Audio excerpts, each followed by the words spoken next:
Bonjour à tous, c'est Ch'Tigran. On se retrouve aujourd'hui pour une nouvelle vidéo spéciale Coupe du Monde pour les États-Unis avec Sorar Prospect, dit Thibaut. Comment vas-tu, Thibaut?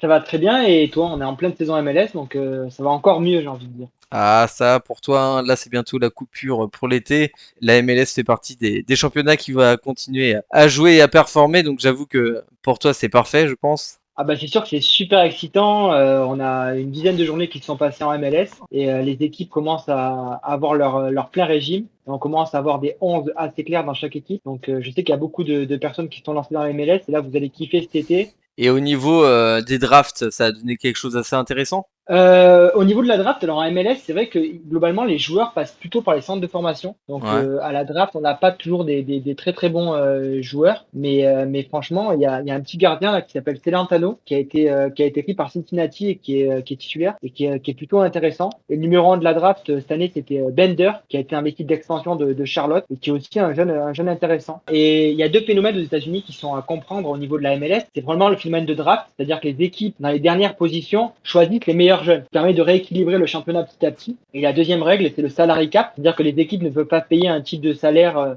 haut pour tous leurs joueurs. Donc ça permet de lisser, j'ai envie de dire, la ligue et tout le monde peut battre un petit peu tout le monde. Et c'est ce qui est un petit peu intéressant, c'est-à-dire qu'en MLS, personne ne gagne le championnat deux, trois fois d'affilée. C'est pas, il n'y a pas de PSG, il n'y a pas de Ajax. Du coup, avant de commencer la vidéo, donc comme toujours, n'hésitez pas à vous abonner, un petit j'aime, un petit pouce, un petit commentaire pour me dire ce que vous avez pensé de cette vidéo, ça fait toujours plaisir. Je vois que t'es arrivé, ça va bientôt faire un an, hein. Aujourd'hui on est le 23 mai 2022, le jour où on tourne cette vidéo, et je vois que que t'es arrivé il y a pratiquement un an dans le jeu. Comment ça s'est passé pour toi l'arrivée? Moi, je suis arrivé via un membre de ma famille qui a vu une pub via l'Olympique de Marseille. Et j'ai eu du mal à commencer le jeu. J'ai pris beaucoup de temps pour me lancer. Et finalement, quand je me suis lancé, bah, j'ai mis un montant assez important sur le jeu. Et une chose super importante, et je te remercie aussi de faire ça, je trouve que la communauté sur Florar est extraordinaire, qu'il y a beaucoup de créateurs de contenu qui donnent beaucoup de choses. Donc moi, quand je suis arrivé, j'ai regardé beaucoup de vidéos et ce qui m'a vraiment donné envie d'investir dans Sora. Et c'est ce qui m'a donné aussi envie de partager ma passion pour la MLS. Donc l'écosystème Sora est extraordinaire et j'ai envie que ça continue. Et sur le plan perso, bah voilà, vu que je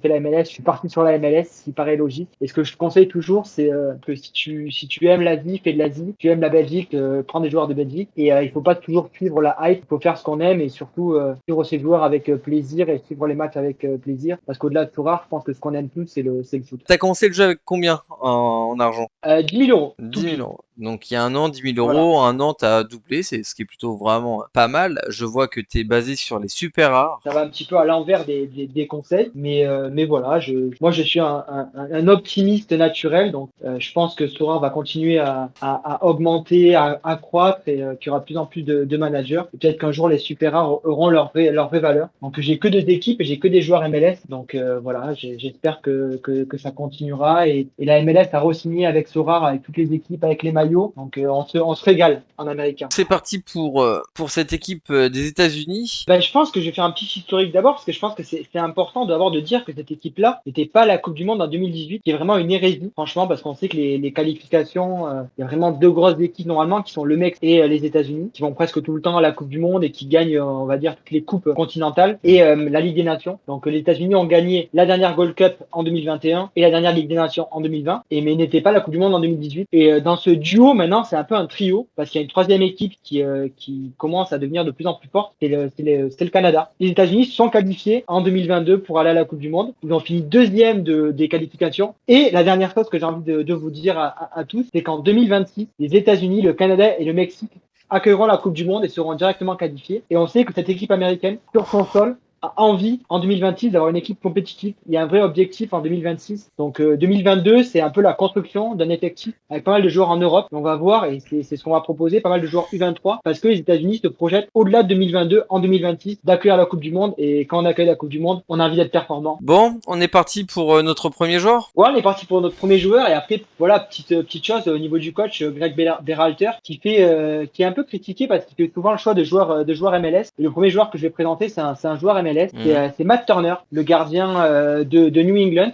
Voilà, c'est un gardien qui est titulaire depuis plusieurs années maintenant à MLS. New England qui a fini premier l'année dernière de la conférence Ouest et qui va partir cet été à Arsenal. Donc voilà, il sera sûrement pas titulaire, mais il est souvent titulaire avec la sélection. Il a été un petit peu blessé cette année. Voilà, moi, Matt Turner, c'est un gardien que j'aime bien, qui est assez jeune, qui a déjà 16 sélections avec les États-Unis. Donc je le prendrai bien. Mais comme je dis, il faut être conscient qu'il sera sûrement remplaçant jusqu'à la Coupe du Monde avec Arsenal. Voilà. Petit passage à Arsenal peut lui faire du bien juste avant cette Coupe du Monde. Je sais pas ce que t'en penses. Ouais, après, c'est vrai qu'on en a un peu parlé, mais c'est un élément super important et je rebondis sur ta question qui est intéressante. C'est que les États-Unis sont dans un groupe avec l'Angleterre, mais Mhm. en tout cas, c'est un groupe avec Angleterre, bien sûr, est l'équipe numéro un de ce groupe, mais moi, je vois bien les États-Unis, je sais pas ce que t'en penses, peut-être une deuxième place, hein. Pour moi, Ah, l'Iran, c'est une équipe plus faible que les États-Unis. L'Écosse, le Pays de Galles, l'Ukraine, voilà, c'est pas des équipes en Europe qui sont très, très, alors, l'Iran, faut enfin, dans savoir, les meilleurs, quoi. qu'ils ont quelques attaquants d'expérience. Donc à se méfier au niveau de l'attaque, donc ça peut être pas mal. Après le côté vraiment positif de l'équipe des États-Unis pour moi, c'est que bah déjà ton gardien Matt Turner, si c'est bien lui qui va être titulaire, va déjà aller en Angleterre, une des équipes contre qui elle va jouer, donc elle va déjà apprendre Mhm. le style et le type de jeu juste avant la Coupe du Monde, ce qui va vraiment être pas mal pour lui. Mais derrière, faudra aussi se méfier aux Iraniens. Personnellement, oui, je vois bien Angleterre 1, États-Unis 2. À savoir, c'est que l'Angleterre a beaucoup de jeunes joueurs actuellement et pour cette Coupe du Monde qui sont extrêmement prometteurs. Ouais, et franchement, je serais pas étonné que les Américains soient surmotivés contre les Anglais, parce qu'il y a une espèce de rivalité aux États-Unis, Angleterre qui est assez exacerbée. On passe à ton deuxième joueur. Ouais, mon deuxième joueur, bah, c'est Torque, le sosie de Torque, dans Marvel, Walker Zimmerman, le défenseur central de Nashville, bien connu sur Sora parce qu'il faisait un scoring l'année dernière très très très très haut. Et je pense que faire un petit stack Turner Zimmerman pour les gens qui croient en cette équipe américaine, c'est un stack qui est intéressant. Ouais, c'est qu'au milieu, là, il y a pas mal de qualités. Hmm. Et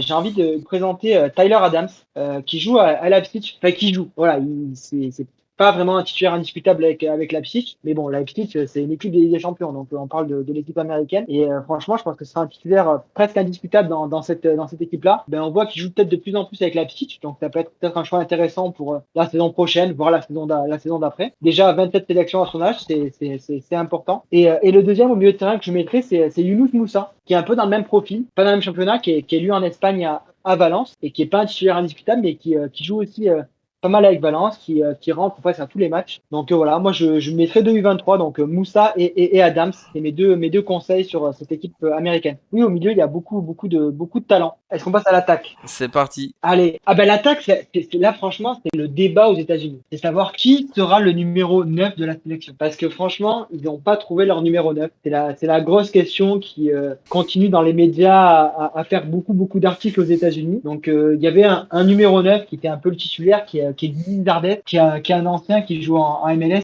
Et je vais partir sur un joueur que tu connais sûrement et qui joue dans notre championnat qu'on aime tant, la Ligue 1. C'est Timothy Weah, très souvent titulaire avec la sélection et que personnellement j'adore par sa qualité de percussion, sa vitesse. Et à la Coupe du Monde, je pense vraiment qu'il peut sortir des bonnes performances et peut-être se montrer. Et je pense qu'il aura envie de se montrer à la Coupe du Monde. Qu'est-ce que t'en penses de Timothy Weah? Bah, je pense qu'il a déjà démontré avec ses deux derniers matchs avec Lille, où il fait un but, une passe D contre Nice et deux buts contre Rennes.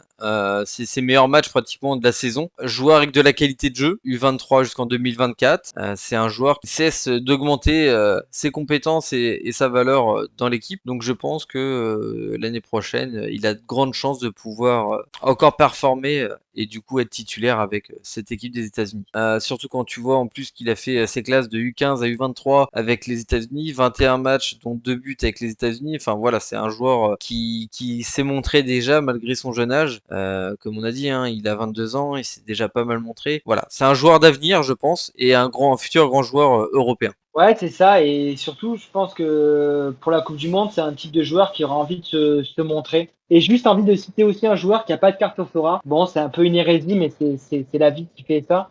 Quand est-ce que Sora va signer la première ligue? C'est Christian Pulisic. Je pense que tu le connais, qui joue Oui. à Chelsea. Et voilà, c'est un peu la star de la sélection. Non, je pense que Pulisic et Weah en attaque, ça peut donner quelque chose d'assez intéressant. Ouais, et surtout, c'est très très jeune. Enfin, on parle vraiment de joueurs très très jeunes, hein. Ah bah Donc, oui. moi, j'ai hâte de voir ça dans 4-5 ans. Est-ce que tu as quelque chose à rajouter sur cette équipe des États-Unis? Non, c'est tout. Voilà, moi, comme j'ai envie de dire, je pense qu'un huitième de finale, ce serait déjà un résultat. Enfin, sortir des groupes pour cette équipe, ce Hmm. serait déjà top. On va finir du coup par mon petit jeu de questions-réponses.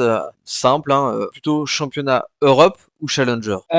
Plutôt championnat Europe. Franchement, je suis à fond MLS, mais je t'avoue que la Challenger, moi, je suivais pas trop la Belgique, les Pays-Bas avant, donc non, plutôt championnat Europe. Plutôt Messi ou Ronaldo? Ah, plutôt Ronaldo. Le travail au-delà du talent. Paris ou OM? Ah, Olympique de Marseille. Real ou Barça? Plutôt Real. Allez, parce que j'ai beaucoup de potes qui adorent le Real et j'adore parler du Real avec eux. Benzema ou Mbappé? Ah, plutôt Mbappé, franchement. Euro ou ETH? ETH, parce que quand t'as mis une certaine somme dans Sorare, tu penses plus à l'euro, tu penses qu'aux ETH. Jeune prometteur ou vieux régulier? Ah, jeune prometteur, ah, totalement jeune prometteur. Bah tu sais quoi, j'ai pris énormément de plaisir dans cette vidéo, hein. C'est toujours cool parce que bah les gens ne le savent pas mais c'est la première fois qu'on se parle, hein. Et je suis très heureux Thibaut que tu aies accepté de faire partie de ce projet. Ah, je voulais aussi te remercier pour le travail que tu fais autour de la Coupe du Monde. Et franchement, bon, après, on sait que les États-Unis gagneront pas la Coupe du Monde, donc les États-Unis peuvent faire un beau parcours Hmm. et que la France gagne la Coupe du Monde. Ça te va, je pense. Ah bah on leur souhaite, c'est ce qu'il faut. Du coup, sur les gens qui auraient besoin ou envie de se renseigner un peu sur la MLS, donc ton Twitter c'est Sora Prospect.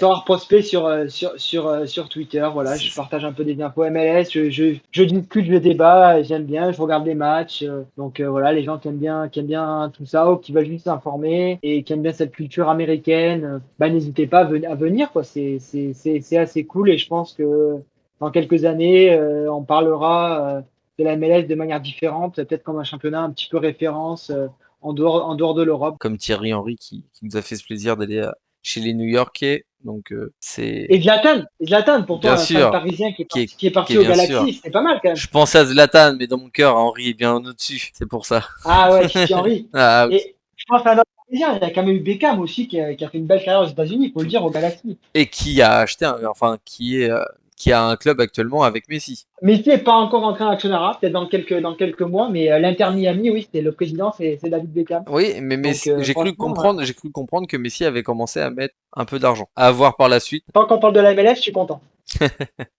Bah t'as bien raison, c'est là où on voit bien que t'es un passionné. Je pense que la Ben, vidéo merci va, beaucoup. bah de rien, merci à toi. Je pense que la vidéo là va être assez longue et costaud, donc j'espère qu'il y a énormément de monde qui sont restés avec nous jusqu'au bout. Encore grand merci à toi Thibaut. Parfait, merci à toi et abonnez-vous surtout. Je te remercie. Allez, bonne fin de journée et n'hésitez pas à vous abonner pour les prochaines vidéos. Tchou!